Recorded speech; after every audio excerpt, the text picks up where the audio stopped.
Al-Ishrun anhu qala arada Banu Salimah ayyantaqilu qurbal masjid fabalagha Rasulullah sallallahu alaihi wa sahbihi wasallam faqala lahum innahu qad balaghani annakum turiduna an tantaqilu qurbal masjid. Faqalu na'am ya Rasulullah qad aradna dzalik. Faqala Bani Salimah diyarukum tuktab atharukum. Diyarukum tuktab atharukum. Rawahu Muslim. Wa fi riwayatin inna bikulli khatwatin darajah. Rawahul Bukhari aidan bima'nahu min riwayati Anasin radhiyallahu ta'ala anhu. Wa Banu Salimah bikasril lam qabilatun ma'rufatun minal ansari radhiyallahu anhum wa atharuhum khutahum.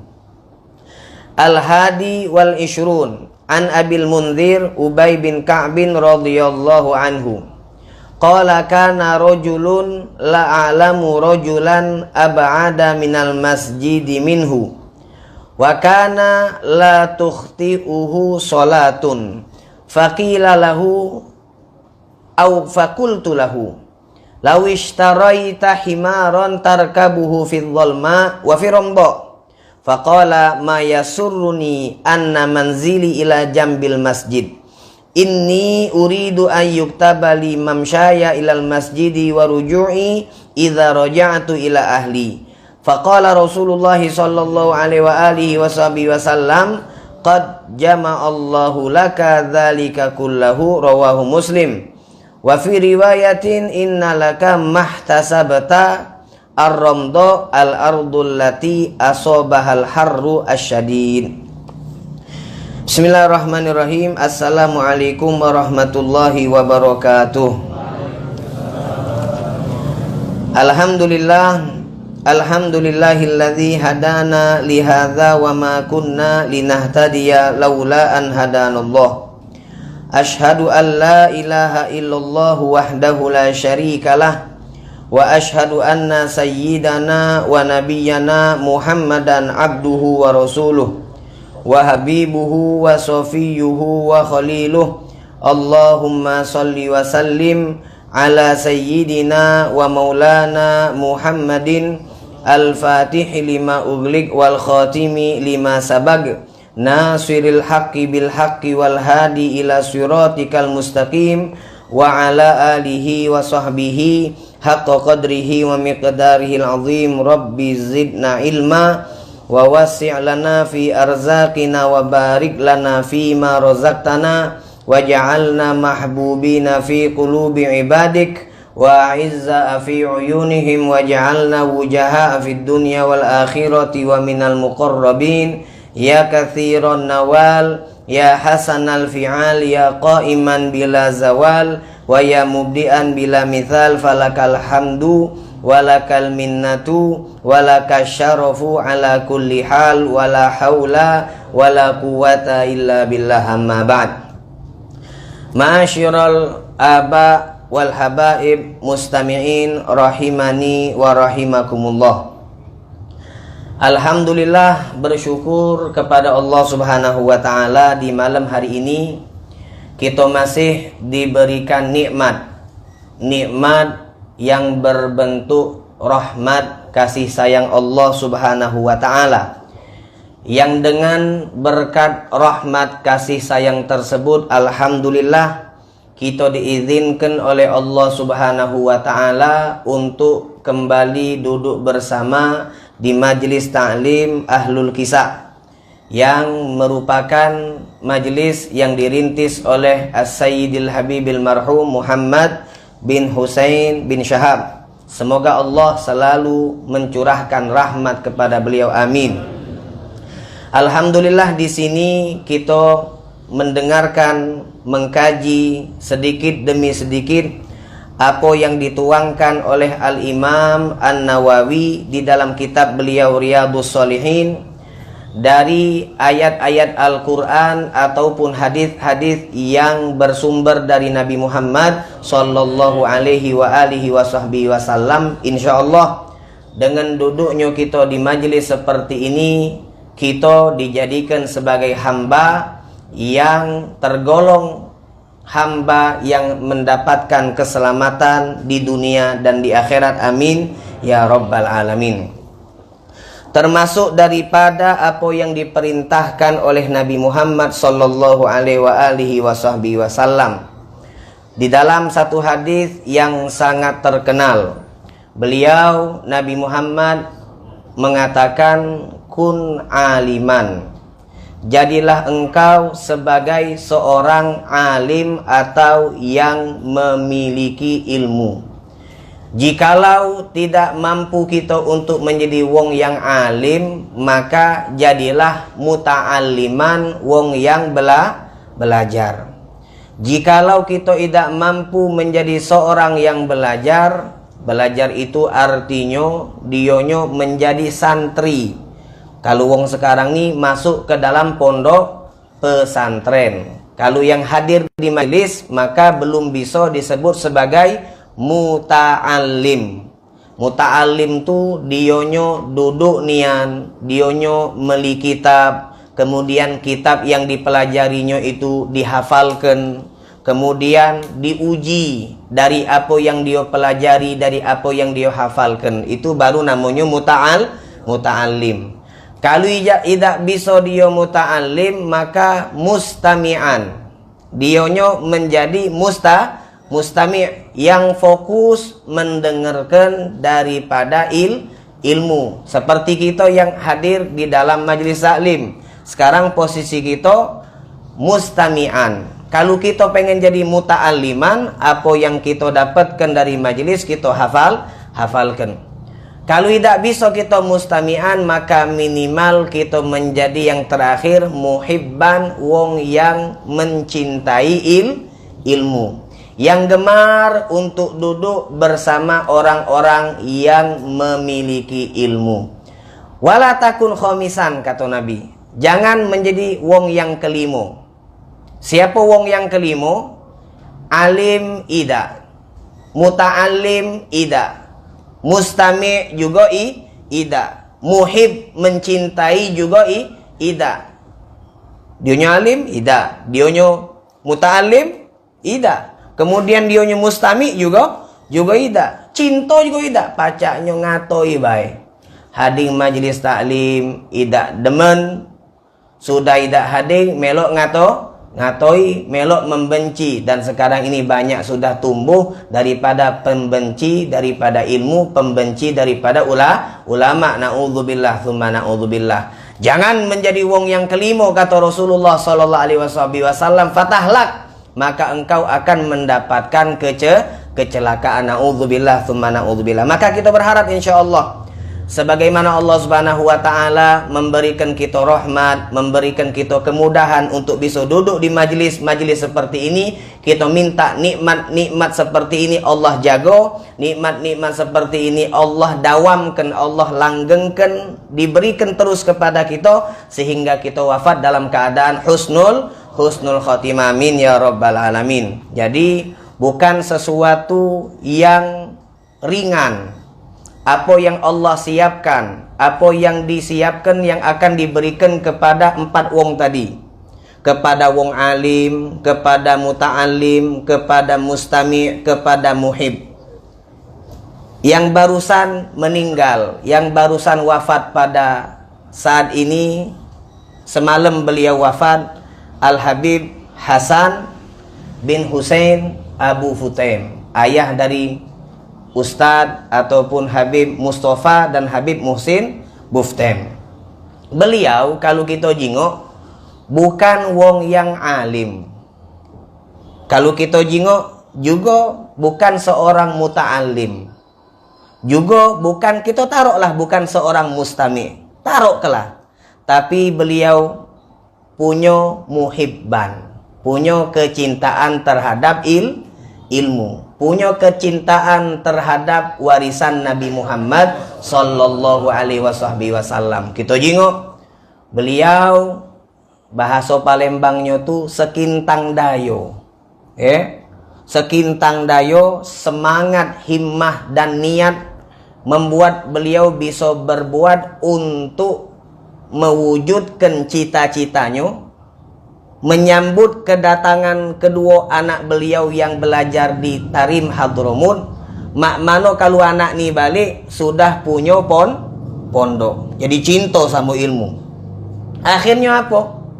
Diwujudkan dengan sekintang dayo semangat tadi untuk membangun pondok pesantren yang kita tahu adanya di Talang Keramat sano, daerah Bucu Palembang itu daerah sudut kota Palembang. Bahkan sano belum masuk kota, masih Banyuasin. Masih Banyuasin. Masya Allah, dengan semangatnya kalau bulan Ramadan keliling setiap malam ke rumah-rumah ataupun ke musola-musola untuk ngajak santri pondok pesantren beliau keliling membaca Al-Quran, khotam Al-Quran di bulan suci Ramadan. Setiap malam, setiap tahunnya mungkin sudah 3 atau 4 tahun lewat istiqomah luar biasa. Nah akhirnya apa? Allah memberikan kemuliaan kepada seorang muhib, seorang yang mencintai ilmu. Beliau tidak bisa untuk memberikan ilmu, tapi beliau mampu untuk memfasilitasi anak beliau yang punya ilmu. Memfasilitasi, memberikan fasilitas kepada mereka yang pengen belajar ilmu. Maka apa? Tadi anak takziah jam 10 atau setengah 11, ana takziah ke rumah Habib Mustafa. Di situ ada jenazah Habib Hasan. Kemudian ana ketemu sama anak beliau, kawan ana Muhsin. Ana manggilnya Abah. Muhsin tuh ana manggilnya Abah. Kalau kami Palembang dulu zaman Hadramut masih yang selitingan sama ana itu Habib Muhsin Buftem. Ana manggilnya Abah kenapa? Kanu gainya gai tuwo. Suagonya suago tuwo. Kata dia ngomong tuh kan. Jadi anak manggilnya Abah. Kami berdua sepakat untuk ngumpulkan budak Palembang. Palembang ini kalau di Hadramut dikenal dengan Ashab Mi'aten. Ashab Mi'aten. Kenapa disebut Ashab Mi'aten? Itu rombongan Satsuki dan kawan-kawan udah balik. Tinggal rombongan kami ini kan. Ashab Mi'aten ini anak ngomong sama Abah, kita ngumpulkan duit 200 real. Setiap bulan ada iuran 200 real Yamani. Real Yamani ini beda sama Saudi. Kalau real Saudi besar duitnya. 1 real tuh pajak 3.500. Kalau real Yamani zaman nana itu cuma Rp 50 perak. Nah, 1 real Yaman itu sama duit kita 50 perak. Berarti tinggi mana duitnya? Tinggi kita apa tinggi dia? Masih tinggi dia. Berarti kita ini rendah nih kan. Sama Yaman lagi kalah. Dak usah nak Saudi, sama Yaman lagi kalah. 1 real Yaman itu 50 perak. Ana dulu pas baru nyampe Yaman terkejut juga, alangkah murahnya 1 real tuh cuma 50 perak. Ternyata di sana katik jajanan 1 real. Permen lagi tidak dapat 1 real sana. Nah jadi akhirnya mikir, berarti kita ini punya nominal duit ini alangkah rendahnya. 1 realnya 50. Akhirnya anak sepakat sama beliau ngajak ngumpuli wong Palembang. Waktu itu zaman anak kira-kira ada wong 20 lah. Setiap kami yang mampu untuk sokongan iuran per bulan mi'aten 200 real. Nah ini untuk apa? Untuk kalau misalnya ada wong Palembang yang belajar di sana tidak punya sabun, ngembek dari situ. Tidak punya odol, tidak punya sikat gigi, ngembek dari situ. Kalau dianya sakit, berobatnya maki duit itu. Nah kalau tidak terpakai, maka kita masak mayoran namanya. Kita masak bareng-bareng maki duit kas tadi. Alhamdulillah. Akhirnya kami terkenal di Darul Mustafa itu dengan sebutan Ashab Mi'aten. Ashab Mi'aten. Karena sokongan 200 real duit tadi terkumpul banyak, Bib. Terkumpul banyak. Akhirnya waktu itu yang menjadi bendahara Ustadz Fakhri bin Syekh Abu Bakar. Bendaharanya yang biasa megang duit itu Fakhri. Dia ngomong, ini duitnya bertambah banyak. Kita tak pernah terpakai duit ni. Akhirnya kami sepakat untuk beli tikar. Tikar tadi untuk di kuburan Zambal. Jadi berkah sampai sekarang masih ada tikarnya. Besar pahala kami masing ngali.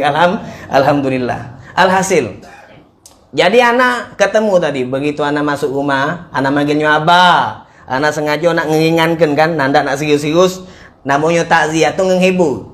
Abah, dia nyingok raya nah langsung metu banyu mata. Wajarlah meninggal, ya kan? Metu banyu mata anak perlu apa namanya? Azzamallahu ajrakum. Wa ahsana azakum wa ghafara limayyitikum. Itu sunnah. Kalau kita takziah maka disunnahkan untuk mengucapkan kalimat itu. Azzamallahu ajrakum wa ahsana azakum wa ghafara limayyitikum. Nah, ini sunnah kita ngomong itu. Apa namanya, bukan kita ngomong sabar ya. Itu bagus, tapi alangkah bagusnya kalau kita mengucapkan kalimat tadi. Allamallahu ajrakum. Semoga Allah membalas kalian dengan terjadinya musibah ini dengan pahala yang agung. Allamallahu ajrakum. Wa ahsana azakum. Dan semoga musibah ini berdampak kebaikan untuk kalian. Wa ghafara limayyitikum. Dan semoga Allah mengampuni kepada mayit jenazah yang sekarang ini meninggal. Jadi bagus kalimat itu. Dihafalkan makanya. Ya, Allamallahu ajrakum. Wa ahsana azakum. Wa ghafara limayyitikum. 3 kalimat. Allamallahu ajrakum. Wa ahsana azakum. Wa ghafara limayyitikum. Nah sudah. Akhirnya setelah anak peluk, duduk kami langsung anak ngomong. Anak ngomong sama Abah tadi, Bah, Abah antum ni hebat, kata anak. Apa namanya, semangatnya, niatnya luar biasa untuk mewujudkan pondok pesantren. Akhirnya beliau ngomong cerita. Anak ini Bim, semalam itu nak ke Tungkal, nak dakwah ke Tungkal. Karena nyingok Abah ni sudah agak sehat. Akhirnya anak berjalan ke Tungkal, di tengah jalan kira-kira sudah lewat Bayung Lincir, dapat telepon Abah ni meninggal. Nah, kenapa anak ke sana? Anak ke Tungkal, karena anak nyingok sehat. Kemarin tu beliau ni sempat ngomong. Sebelum meninggal, beliau ni sempat ngomong. Apa dia omongannya? Nah, ini omongannya penting, ini omongannya. Dia ngomong, beliau tu ngomong, almarhum itu ngomong, anak diajak Nabi Muhammad. Ini omongannya penting. Anak diajak Nabi Muhammad jalan-jalan. Diajak ke sana, diajak ke sini, ke tempat-tempat indah di sudut-sudut surga. Kemudian anak ditunjukkan satu istana yang besar oleh Nabi Muhammad sallallahu alaihi wasallam. Jadi itu sudah cukup. Makanya kamu kalau nyingok tadi di Darul Mutakin, hegan nyingok Ustaz Mustafa senyum-senyum dia tak nangis. Karena dia tahu bahwa apa yang disiapkan Allah untuk abahnya yang meninggal itu lebih baik daripada apa yang kita siapkan sebagai anak untuk wong tua kita kalau beliaunya masih hidup. Jadi Rasulullah ngajak jalan-jalan, keliling ke tempat-tempat indah, kemudian diperlihatkan satu istana yang megah, yang indah di surga Allah subhanahu wa ta'ala. Nah, inilah yang kita pengen. Kita pengen supaya apa yang Allah berikan, kemuliaan seperti ini, bukan sesuatu yang mustahil. Bukan sesuatu yang mustahil. Tidak harus kita jadi alim. Tidak harus kita jadi muta'alim. Tidak harus kita jadi mustami'. Muhibbe jadilah. Kita cinta sama ilmu. Dari cinta tadi kagak naik tingkat mustami'. Dari mustami' kagak jadi muta'alim. Dari muta'alim kagak jadi alim. Nah, kecintaan inilah yang perlu kita tumbuhkan. Yang perlu kita jaga. Jangan sampai hilang dari hati kita hal yang luar biasa diberikan oleh Allah subhanahu wa ta'ala. InsyaAllah dengan kita berdoa terus, minta kepada Allah Subhanahu wa ta'ala. Jangan takut, jangan malu kita untuk minta kepada Allah. Kita mungkin mengeluh, Ustaz alangkah sagonya anak ni kalau di majlis taklim insyaAllah terhindar dari dosa. Begitu metu majlis taklim anak susah Ustaz bergaul sama kawan-kawan. Kawan-kawan tu banyaknya ngelolo galo. Kawan-kawan tu banyaknya ngajak lalai galo. Jangan takut, jangan malu, duduk minta sujud sama Allah. Ya Allah tolong jaga aku supaya aku tidak bermaksiat. Nangis, minta sama Allah supaya menjadi wong yang istiqomah. Nah, ketika kita cinta terus dijaga oleh Allah, insya Allah akan wafat kita dalam keadaan husnul husnul khotimah. Nah, ini luar biasa bisyarah yang diberikan bertemu dengan Nabi Muhammad sallallahu alaihi wasallam. Hal itu tidak mustahil untuk kita dapatkan. Yang penting mak mano kita. Galo-galonya itu mak mano kita. Kalau kita nyoma ini, yo jadinya mak itu. Kalau kita nyoma itu, jadinya mak ini. Nah itu. Jadi kita banyak-banyak minta, banyak kita doa kepada Allah Subhanahu wa taala. Kita lanjutkan dari apa yang ditulis oleh Al-Imam An-Nawawi di dalam kitab Riyadhus Shalihin. Masih di dalam bab kathratu turuqil khair, banyaknya cara kita untuk melakukan dan mendapatkan kebaikan. Al-Ishrun, hadis yang ke-20. Anhu, dari sahabat Jabir bin Abdillah. Qala, beliau mengatakan, aroda Banu Salimah ayyantaqilu qurbal masjid. Katanya Jabir bin Abdullah, ada kabilah di kota Madinah yang nama kabilah tersebut Banu Salimah. Banu Salimah ini aroda, mereka mempunyai keinginan. Apa dia keinginan mereka? Ayyantaqilu, untuk intiqal, untuk pindah, untuk boyong, untuk pindah kurbal masjidi. Mereka pindah rumah, tempat tinggalnya jauh dari masjid, pengen pindah untuk para masjid. Nah, Banu Salimah nih tempat tinggalnya mereka tuh di kota Madinah, tapi jauh dari masjid. Maka Jabir bin Abdillah cerita, beliau menceritakan bahwasanya Banu Salimah karena pengen mendapatkan pahala yang banyak, pengen terus duduk sama Nabi Muhammad SAW, mereka sepakat untuk galo-galonya, bukan sikok duo, sekampung, sekampung, seoyot-oyot, pindah dari kampung yang jauh dari masjid untuk mendekati masjid, yaitu Masjid Nabawi, masjidnya Nabi Muhammad SAW. Fabalagha Rasulullah sallallahu alaihi wasallam, maka kabar ini akhirnya akhirnya sampai ke telinga Nabi Muhammad sallallahu alaihi wasallam. Ada kabar, Nabi dapat info. Apa dia infonya? Wong Banu Salimah nak pindah para masjid. Akhirnya faqala lahum, maka Nabi Muhammad memanggil kelompok Banu Salimah, lalu beliau berkata, innahu qad balaghani annakum turiduna an tantakhilu qurbal masjid. Nabi ngomong, qad balaghani, sesungguhnya sampai kabar kepadaku, annakum, bahwasanya kalian, turiduna, menginginkan, an tantakhilu, untuk pindah, qurbal masjid, mendekati masjid. Benar tak kabar itu, kata Rasulullah SAW? Faqalu na'am ya Rasulullah. Maka Bani Salimah kompak, mereka menjawab, iya wahai Rasulullah sallallahu alaihi wasallam, qad aradna dzalik, kami memang pengen untuk pindah rumah mendekati masjid. Faqala, maka Nabi ngomong, Bani Salimah, diyarukum tuktab atharukum. Kata Rasulullah sallallahu alaihi wasallam, wahai qabilah Bani Salimah, diyarukum, mantep-manteplah. Diyarukum, jangan pindah, tinggallah di situ, di rumah kamu, jangan mendekati masjid.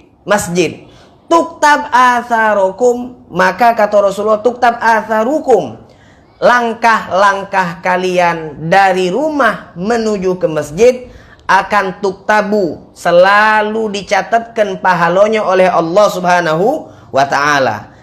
Omongan ini diulangi sekali lagi oleh Rasulullah. Diyarukum, wahai Bani Salimah, jangan pindah, mantep-manteplah. Tuktab atharukum, maka jejak langkah kaki kalian akan diabadikan pahalanya oleh Allah Subhanahu wa ta'ala. Rawahu Muslim. Hadis ini diriwayatkan oleh Imam Muslim.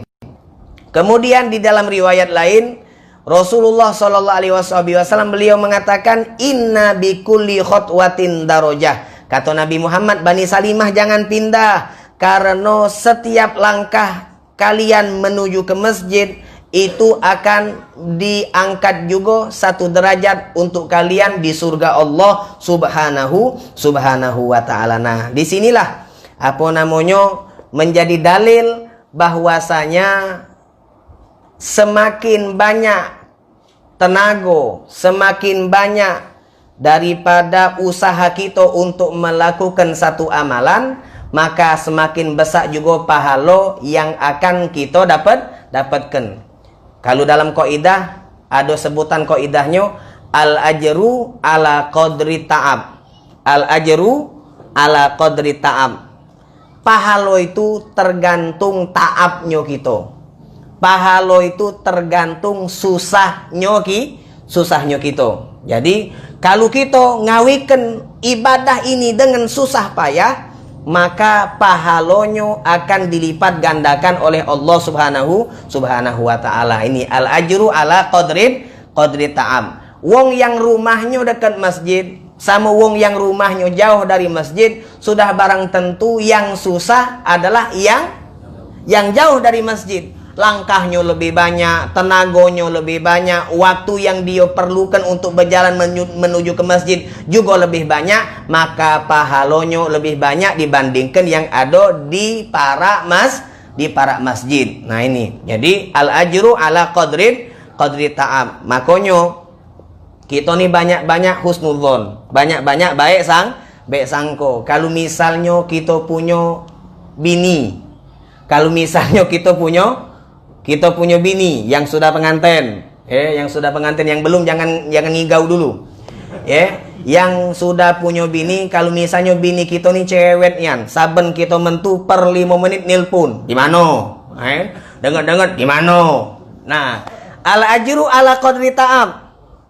Insya Allah berkat kita sabar ngurusi bini kita, maka kita jadi wali.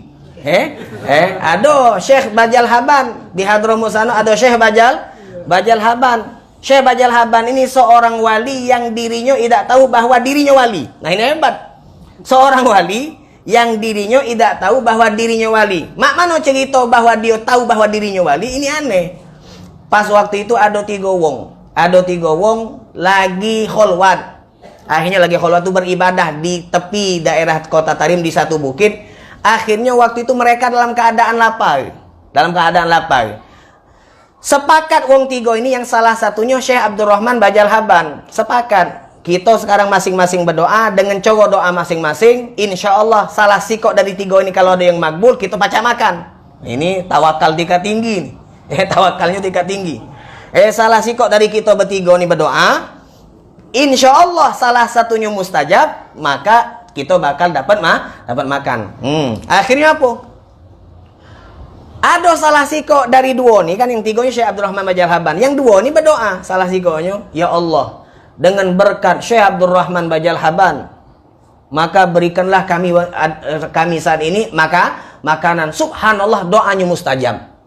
Dapat ada orang ngirimi makanan. Syekh Abdurrahman Bajal Haban bingung. Kau tahu tak Abdurrahman Bajal Haban itu siapa? Oh, tak tahu, aku tak pernah ketemu juga, kata dia. Kata yang berdoa nih. Yang penting aku kalau lapar selalu tawasulnya pakai Abdurrahman Bajal Haban. Sedangkan aku tak tahu siapa nih Abdurrahman Bajal Haban. Akhirnya kata Abdurrahman Bajal Haban, Syekh Abdurrahman Bajal Haban, aku inilah Abdurrahman Bajal Haban tuna. Seorang wali yang tidak tahu bahwa dirinya wali. Nah, diceritakan beliau nih wali, bukan beliau banyak ibadah, beliau banyak yang lain-lain, tetapi bukan gara-gara banyak ibadahnya beliau diangkat oleh Allah, dicintai oleh Allah Subhanahu wa ta'ala, tetapi beliau menjadi seorang wali berkat sabarnya ngadepi istri. Bininya nih wali juga gitu ya. Wali. Jadi luar biasa cewek. Ini akhirnya karena kesabarannya inilah, berkat dedekan bini akhirnya luar biasa dia jadi wali. Nah, makanya banyak husnudzon. Jangan kita hidup nih mengutuk terus. Ayo sago ganti pendek nih kan. Udahlah, ganti pendek, kamu lemak. Kalau nak hari majlis malam-malam pacak gantinya panjang. Kalau Panjang lah ganti, kalau masih berganti sago juga. Gimana tak? Masuk istilah wong tuh kan udah ganti pendek. Maksudnya nak kemana-mana be, nak nelpon bini dulu. Bu, aku nak sini yola jula. Terbalik. Itu karena dibiasakan dari awal. Dari pengantin tuh, nah ngomongilah aku nih wong majelis taklim. Karena maka jangan marah, jangan nak nyari-nyari. Kalau aku metu malam ini, maka itu waktu aku pergi majelis taklim. Cuma ingat, berbagi porsi dong. Jangan ladas pergi majelis taklim, akhirnya bini kita tekuntang di rumah. Jangan. Oh sih, kalau balik tuh jangan dapat bini dapat capeknya be. Ibarat kata balik rumah tinggal tidur ngowok, alangkah lemaknya laki model mak ini. Jangan, tidak boleh juga kita aja itu. Kita harus memenuhi hak mereka. Mereka itu punya hak 3. Istri itu punya hak 3 kata Habib Abdul Haddad. Pertama adalah nafkah. Yang kedua kiswah. Yang ketiga muasyarah, nafkah. Artinya kalau kita pengantin ejo ke mak mano setiap hari kita bisa untuk memberikan nafkah zahir kepada mereka istri. Setiap hari kita wajib suami untuk memberikan nafkah kepada mereka. Nah, nafkahnya ini penting. Jangan kita melalaikan urusan nafkah. Sekarang ini banyak bini-bini yang mengutuk sama laki yang dionyo hobi mendep di jero rumah. Tidak galak nyari duit, tak boleh mak itu. Tidak boleh. Apalagi kalau kita uang majelis taklim, cari duit.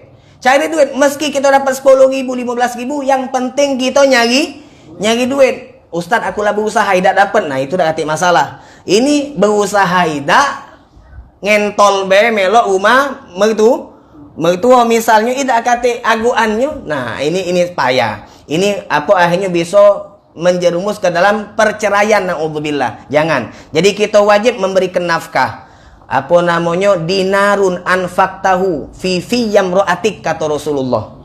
Yang paling besar pahalanya adalah 1 dinar, 1 suapan yang engkau berikan, yang engkau suapkan ke mulut istrimu. Itu pahalanya paling besar dibandingkan sedekah-sedekah lain. Jangan macam-macam sama bini itu. Bini itu ladang pahala juga. Ladang pahala kita. Jadi cari nafkah. Kemudian yang kedua, kiswah. Kiswah ini kita diwajibkan untuk memberikan pakaian dan tempat tinggal. Baju dinjo. Kita ni galak mengutuk. Mana mah? Pakai baju itu terus. Nah, beli ke baju. Jangan baca mengutuk be. Kecuali kalau dia beli baju terus, sago juga gitu. Sago juga. Jadi diatur. Syariat ini luar biasa diatur. Urusan nafkah itu setiap hari. Misalnya besok hari Senin Besok hari Senin, maka kita wajib untuk memberikan nafkah hari Senin semenjak tulu'ul fajr. Begitu terbit matahari kita wajib untuk memberikan nafkah kepada mereka. Kalau tidak kita berikan ngutang gitu. Kita ngutang. Hari Senin kita tidak ngejut duit, maka Selasa double. Kalau secara fikihnya. Ini secara fikihnya. Nah, untuk urusan baju, kiswah itu tidak tiap hari. Kalau tiap hari repot. Nah, tergantung kebiasaan. Kalau kita di Indonesia, di Palembang mungkin setahun. Jangan sekali, 2 kali lah paling indah. Alang kecemekeannya. Setahun 2 kali. Ada baju untuk kondangan, ada baju untuk pergi majelis, ada baju untuk di rumah.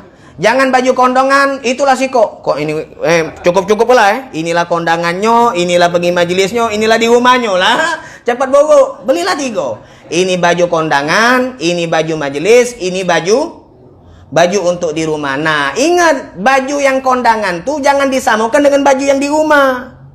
Maksudnya dalam segi nutup aurat. Jangan kita unjuk peluang kepada istri kita untuk menarik kita sehingga kita awalnya nak masuk surga urung jadi masuk neraka. Kita penyebabnya. Apa dia? Beli ke baju yang tidak sesuai.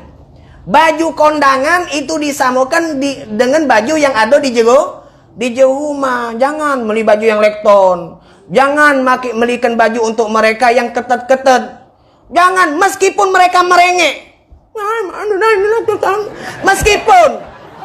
Karena tanggung jawab kita itu. Apa yang kita belikan itu tanggung jawab kita kagak di akhirat. Warnonya pilihan. Jangan belikan baju kondangan tuh dengan warna-warna yang cerah, yang silu mato. Warna abang. Silo kita nyingok. Jadi wong lain kaget nyingok bini kita gara-gara baju yang kita belikan. Nah itu lolonya gitu. Ya kan? Belikan make up yang apa namanya? Sekarang ini Masya Allah. Make up ini maki apa namanya? Dempul.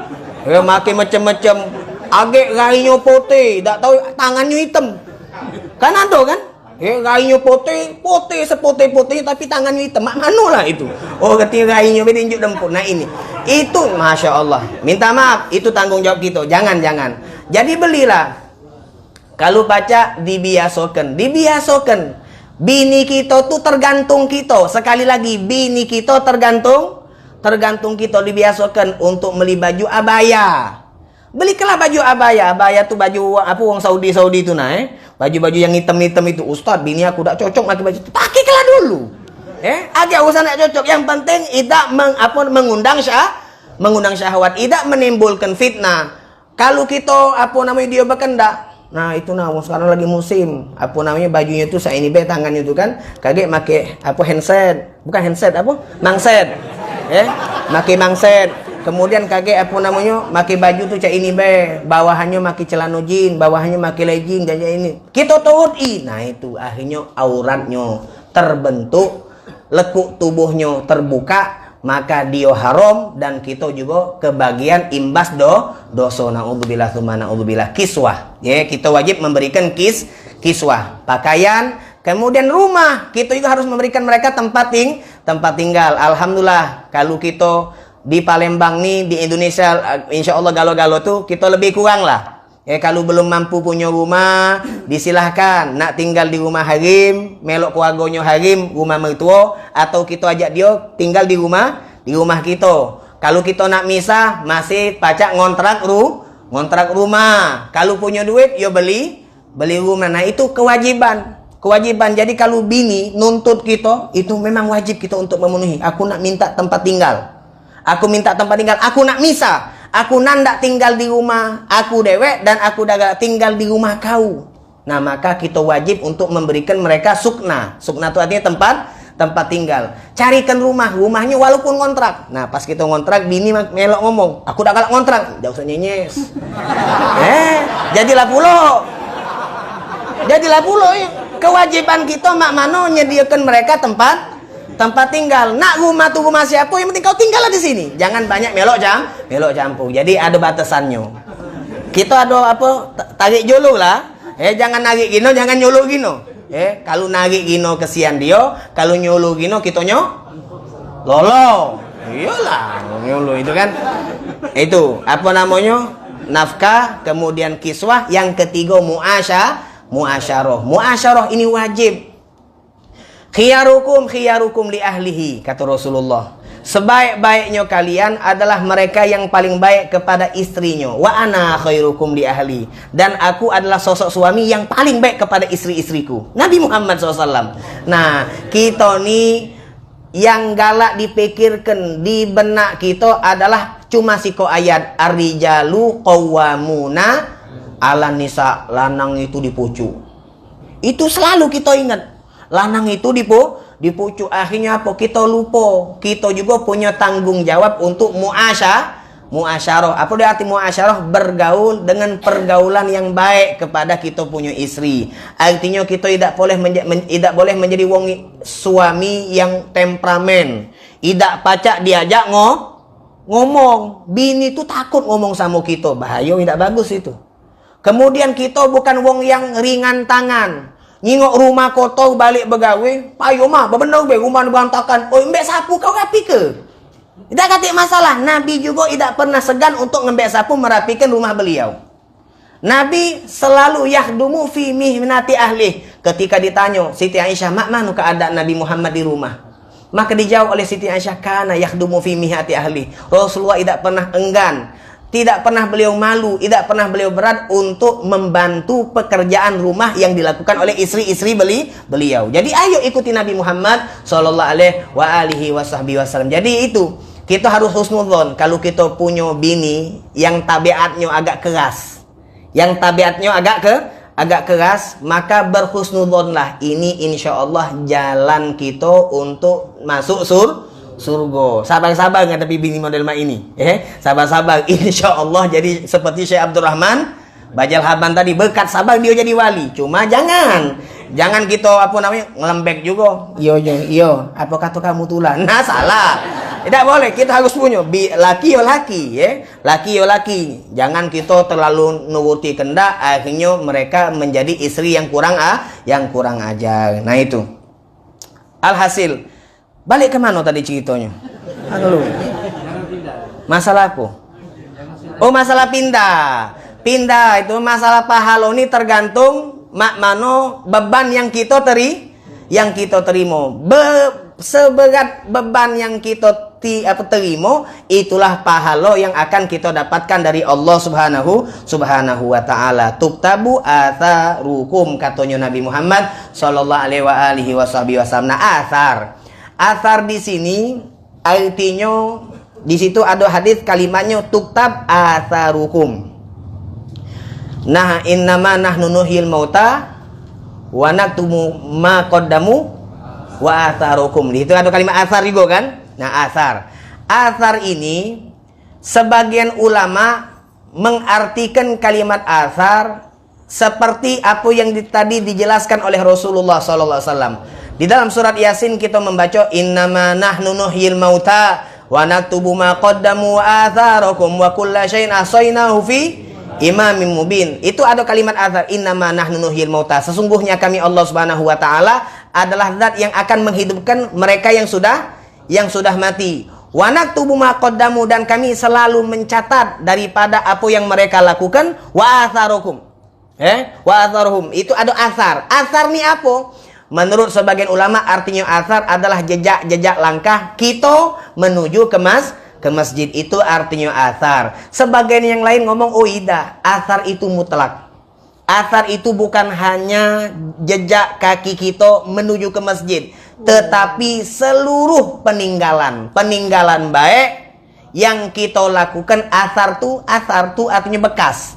Seluruh bekas-bekas kebaikan kita, maka meskipun kita meninggal, pahalanya akan terus diantarkan, dikirimkan oleh Allah Subhanahu wa taala untuk kita. Makanya Nabi Muhammad sallallahu alaihi wasallam beliau ngomong, inna mimma yulhaqu mu'min min amalihi wa hasani ba'da mautih. Kata Rasulullah, termasuk daripada amal yang pahalanya terus mengalir meski seorang itu mukmin itu sudah meninggal. Itu ada. Pertama kata Rasul, ilman allamahu wa nasyarahu. Yang pertama ilmu tersebut dia ajarkan dan dia sebarkan.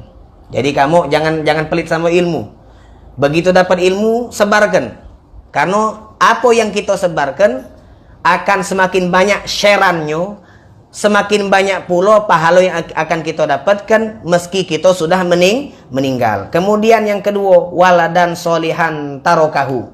Yang kedua adalah peninggalan yang berbentuk anak soleh. Kemudian mushafan warathahu. Satu mushaf, satu Al-Quran yang kita wariskan. Makanya kalau baca kita ni, setiap rumah kita punya mushaf, punya Al-Quran, supaya pas kita meninggal yang kita tinggalkan bukan hanya harta waris berbentuk harta, tetapi juga ada harta waris berbentuk Al-Quran. Harta waris berbentuk Al-Quran itu akan Allah kirimkan terus pahalanya meskipun kita meninggal. Apalagi kalau kita beli Al-Quran kemudian kita wakafkan untuk masjid, atau kita wakafkan lebih bagus lagi untuk Masjidil Haram. Makanya wong yang umroh itu galak apa dia? Mereka banyak-banyak membeli Al-Quran, kemudian Al-Quran itu ditaruh di Masjidil Haram. Itu bagusnya. Masjidil Haram itu pahalanya kan sampai 1 juta. 1 juta kali lipat, luar biasa. Ada 100.000 kali lipat. Kemudian masjidan banahu. Kata Nabi Muhammad termasuk yang akan terus dikirimkan pahalanya meski kita meninggal, masjidan banahu. Di saat kita membangun masjid. Baitan libni sabil, atau kita membangun satu rumah Yang mana rumah tersebut kita siapkan untuk ibnu sabil, untuk tamu yang datang, yang dionyo tidak punya penginapan. Oh, ini hebat kalau ada yang model mak ini. Makanya kalau kayo tuh jangan apa namanya? Jangan tidak pandai untuk menggunakan kesempatan yang Allah berikan melalui kekayaan. Kalau punya duit BMM tuh, apalah salahnya nyisikan duit 500 juta untuk punya sikok ruko. Yang mana ruko tadi tuh untuk nyamu tamu. Kalau pacak yaitu bagus nian, itu Kemudian nahron ajrohu kata Rasulullah. Yang keenam kata Nabi, nahron ajrohu, kalau dionyo itu punya irigasi untuk mengairi sawah. Nah ini Nabi pintar. Jadi Nabi ngomong, siapa yang dionyo punya amal, apa dia amalannya? Membuat irigasi, aliran sungai, aliran air itu pahalanya akan terus mengalir selama sungai itu mengaliri sawah sampai dia meninggal, tetap pahalanya akan dikirimkan oleh Allah Subhanahu wa taala. Nah ini, jadi ternyata banyak cara kita untuk mendapatkan kebaikan. Tuktab atharukum. Kemudian masalah masjid ini juga termasuk daripada amal ibadah yang berkaitan dengan masjid adalah kita kalau nyingok kotor, kalau nyingok debu di masjid, payu kita koreti. Kita embek. Nabi kata beliau ngomong, ma akhraja adza minal masjid, man akhraja adzan minal masjid banallahu lahu baitan fil jannah. Alangkah lemaknya kita jadi umat Nabi Muhammad. Kata Rasulullah, man barang siapa akhraja yang dia mengeluarkan adzan satu debu, bukannya nyapu dia, ada sikok debu, ada pipet, ada apa namanya gelas cangkir ada plastik, apa be kotoran sedikit sekecil apapun, man akhraja adzan, dia metu ke minal masjid, dari masjid, banallahu lahu baitan fil jannah, maka dia akan dibangunkan satu rumah di surga. Nah, lemak jadi magbot. Lemak jadi magbot.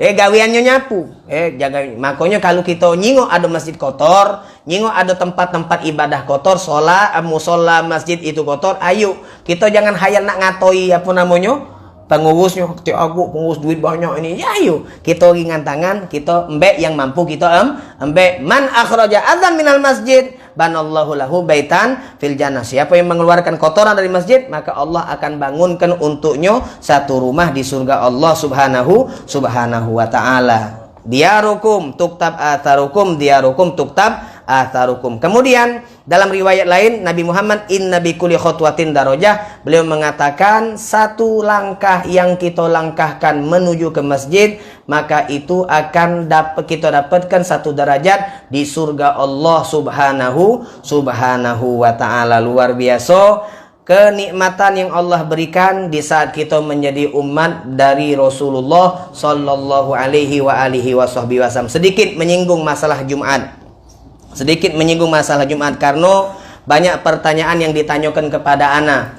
Ustadz, yang namanya Jumat itu kan ayatnya jelas. Ya ayyuhalladzina amanu idza nudiya lis-sholati min yaumil jumu'ati fas'au ila dzikrillahi wa dzarul bai'. Katanya Allah Subhanahu wa taala, wahai orang-orang yang beriman, jikalau sudah terdengar panggilan Jumat, idza nudiya lis-sholati min yaumil jumu'ah fas'au ila dzikrillah, ayo bergegas untuk menuju ke masjid, wa dzarul bai', dan tinggalkanlah perniagaan, tinggalkanlah jual beli. Nah, menjadi pertanyaan di situ kan ayatnya ya ayyuhalladzina amanu, wahai orang-orang yang beriman, yaitu lelaki. Otomatis yang dipanggil atau yang diajak untuk berdialog di ayat tersebut adalah yang mereka wajib untuk melakukan sholat Jumat. Yang wajib ngawikan sholat Jumat, maka tekeno ayat itu. Siapa yang wajib? Lanang.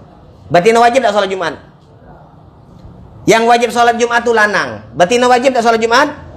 Tidak wajib. Kalau mereka sholat Jumat boleh tak? Kata siapa boleh? Yang wajib sholat Jumat itu kan lanang. Betina wajib tak? Tidak. Mereka kalau melo sholat Jumat boleh tak? Boleh. Boleh. Jangan heran. Boleh, boleh. Cuma apa bagusnya mereka tetap sholat di rumah. Kalau mereka sholat Jumat, boleh tak? Boleh. Sah tak sholat Jumatnya? Sah. Kemudian kalau setelah sholat Jumat, apakah wajib mereka untuk ngulangi sholat zuhur? Jawabannya tidak, karena sholat Jumatnya sudah sah. Itu pertama lanang, kemudian balik, berakal, kemudian mustautin, wong yang tinggal di daerah bukan seorang musafir. Alhasil, nah mereka yang wajib untuk sholat Jumat dilarang untuk melakukan perniagaan setelah ada panggilan sholat Jumat, yaitu ketika khotib naik mimbar. Pas khotib naik mimbar, maka hukumnya haram bagi mereka yang diwajibkan sholat Jumat untuk melakukan jual beli. Nah, banyak yang nanya, Ustaz, mak mano kalau misalnya di rumah aku tuh ada warung. Warung itu pas aku sholat Jumat, yo aku nitip sama bini aku.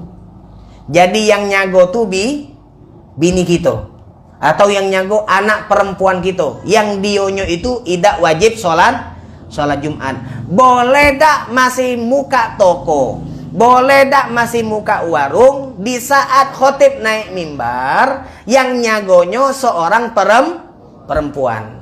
Kan dionyo tidak wajib sholat Jumat. Yang dipanggil oleh Allah, ya ayyuhalladzina amanu. Yang wajib sholat Jumat yang dipanggil, yang tidak wajib tidak dipanggil. Boleh tak dia apa muka warung model itu? Boleh tak yang nyago tokonya itu betino? Kan tidak sholat Jumat mereka emang. Boleh tak? Hari Jumat tidak boleh berniago. Katanya ulama tafsir, yang tidak boleh berniago tuh yang wajib sholat Jumat. Yang tidak boleh berniago tuh yang wajib sholat Jumat. Jadi kalau toko warung itu dijaga oleh perempuan, boleh apa tidak? Oh, katanya ulama, hukumnya tetap haram. Hukumnya tetap haram. Kenapa? Karena pas dia muka toko, pas dia muka warung, ada kemungkinan yang bebelenan. Ada kemungkinan yang melinya itu yang wajib sholat Jumat. Nah, akhirnya meli tadi lanang tuh wajib sholat Jumat, dia ngelayani. Aku dah wajib sholat Jumat emang. Betino kata dia, betino tadi. Aku dah wajib, wajibnya aku dah aku kena aku kata dia. Ya sudah kena kau nian. Ya. Kalau yang meli itu lanang, maka yang lanang tuh berdosa, gara-gara dia melanggar wadarul melanggar perintah Allah Subhanahu wa taala. Larangan tidak boleh berniago, itu dia langgar. Dia dapat haram hukumnya. Meskipun dionyo itu sholat Jumat, meskipun ya. Kemudian si perempuan itu berdosa juga. Kenapa berdosa? Karena i'anah alal maksiyah. Dia memberikan bantuan, memberikan fasilitas untuk wong yang berbuat maksiat. Nah, ini jangan kita nak ngakali. Oh, yang tak boleh itu kan kita, berarti nyuruh wong rumah bae. Yang tak boleh itu kan kita, berarti nyuruh anak kita bae yang betino, atau nyuruh karyawan-karyawan kita yang betino untuk nyago toko. Haram, tetap diharamkan oleh Allah Subhanahu wa taala. Nah, masalah jual belinya mak mano? Katanya ulama jual belinya sah, tetapi hukumnya haram. Maksud jual beli sah, hukumnya haram apa? Misalnya kita beli gula di warung, yang nyago warung itu perempuan. Pas kita beli gula, berarti kita ngenjuk duit kepada perempuan tadi ngenjuk kita gula, kan? Itu kan namanya jual beli, kan? Kita ngenjuk duit itu diterima oleh perempuan yang jaga warung, kemudian dionyo ngenjuk kita gula sekilo. Nah, jual belinya sah. Maksudnya apa dia? Jual belinya sah, duit yang kita serahkan jadi miliknya penjual, gula yang diserahkan oleh penjual jadi miliknya pembeli. Itu namanya jual beli yang sah. Cuma akadnya itu haram, berdosa. Gulanya boleh tak dimakan Ustaz? Boleh. Duitnya itu yang diterima oleh penjual boleh tak digunakan? Boleh. Cuma pas dia melakukan akad jual beli, dia mendapatkan dosa dari Allah Subhanahu wa taala. Itu namanya jual belinya sah, tetapi hukumnya haram. Ada juga jual belinya tidak sah dan haram. Jual belinya tidak sah dan haram. Apa dia? Kalau jual beli homer misal.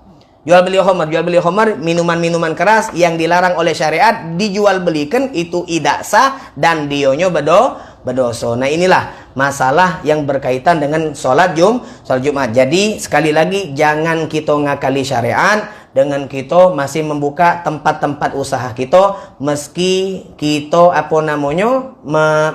memerintahkan atau memberikan perwakilan kepada mereka yang tidak wajib untuk sholat Jumat. Terkhusus apalagi zaman sekarang ini mudah nian pakai HP. Apa dil-dilannya pacak dari HP. Dil-dilannya pacak dari HP. Kadang-kadang di juga masjid masih dil-dilan. Di juga masjid masih pacak dil-dilan. Nyengok khotibnya itu agak kelemun. Khotibnya itu agak ngantuk-ngantuk dikit. Nah, maco apa dak tergeti muka HP lah. Dil-dilannya belanja di juga masjid. Kemudian dionyo melakukan transaksi. Emang taruh kala itu dia tetap sholat Jumat, hukumnya taruh kala dikatakan makruh, tetapi itu tidak pantas dilakukan oleh seorang yang beriman kepada Allah Subhanahu wa taala. Insyaallah kita diberikan keluasan rezeki oleh Allah Subhanahu wa taala yang halal, yang barokah, dan insyaallah kita selalu diberikan hidayah taufik oleh Allah Subhanahu wa taala. Amin ya rabbal alamin. Wassalamualaikum warahmatullahi wabarakatuh. Ya Rabbu ya